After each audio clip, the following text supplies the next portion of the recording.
સ્વતંત્રતા પર્વની રાજ્યકક્ષાની ઉજવણી માટે મુખ્યમંત્રી ભૂપેન્દ્ર પટેલ અમરેલીમાં ગુજરાત પોલીસ દ્વારા આયોજિત શસ્ત્ર પ્રદર્શનની લીધી મુલાકાત તો અનોખા ટુ વ્હીલર અભિયાનનો કરાવ્યો પ્રારંભ. સાથે જ શેલ્ટર હાઉસ પટાંગણમાં કર્યું વૃક્ષારોપણ. સાંજે સાંસ્કૃતિક કાર્યક્રમમાં સીએમ આપશે હાજરી.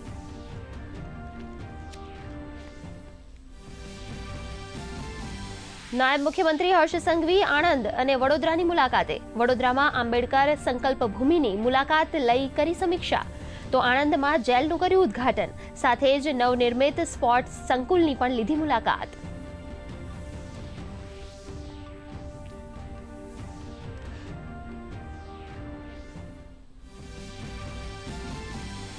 આજે વિભાજન વિભીષિકા સ્મૃતિ દિવસ. પ્રધાનમંત્રી નરેન્દ્ર મોદીએ દેશમાં ભાઈચારો અને એકતા બનાવી રાખવા મૂક્યો ભાર. તો ગુજરાતના રાજ્યપાલ આચાર્ય દેવવ્રત અને મુખ્યમંત્રી ભૂપેન્દ્ર પટેલે અમરેલીમાં સ્મૃતિ દિવસ પર આયોજિત કાર્યક્રમમાં આપી હાજરી. રાજ્યમાં ઠેર ઠેર કાર્યક્રમોનું આયોજન. સ્વતંત્રતા દિવસ પૂર્વે ગુજરાત રંગાયું દેશભક્તિના રંગે. નાયબ મુખ્યમંત્રી હર્ષ સંઘવી વડોદરા અને આણંદમાં તિરંગા યાત્રામાં થયા સહભાગી. મંત્રી રીવાબા જાડેજાએ બોટાદમાં તો પ્રદ્યુમન વાજાએ બનાસકાંઠામાં તિરંગા યાત્રામાં આપી હાજરી.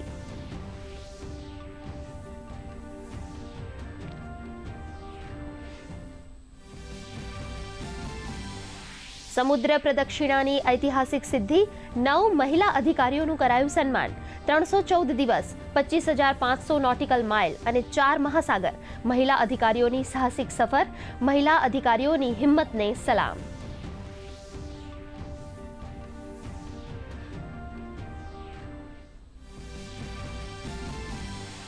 સાથે જ પોલીસે ગેરકાયદેસર એલપીજી રિફિલિંગ રેકેટનો કર્યો પર્દાફાશ. દંતાલીના ચેહર ફાર્મ પર દરોડા દરમિયાન ઝડપાયું ગેરકાયદેસર ગેસ રિફિલિંગ રેકેટ. 4 આરોપીઓની ધરપકડ. મોટી સંખ્યામાં ગેસ સિલિન્ડર સાધનો જપ્ત.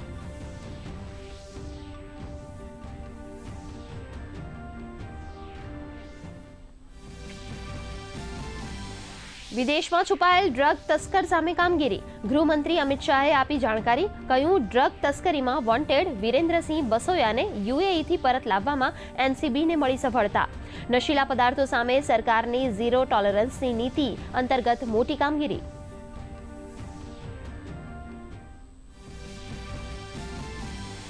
ઉત્તરાખંડના ચમોલીના પીપલકોટીની નિર્માણધીન ટીએચડીસી ટનલમાં દુર્ઘટના. 7 શ્રમિકોના કરુણ મોત. પડકારજનક હવામાનમાં 19 શ્રમિકોનું સુરક્ષિત રેસ્ક્યુ. મુખ્યમંત્રી પુષ્કરસિંહ ધામીએ ઘટના સ્થળે પહોંચી પીડિતો સાથે કરી મુલાકાત. રેસ્ક્યુ ઓપરેશનનું કર્યું નિરીક્ષણ.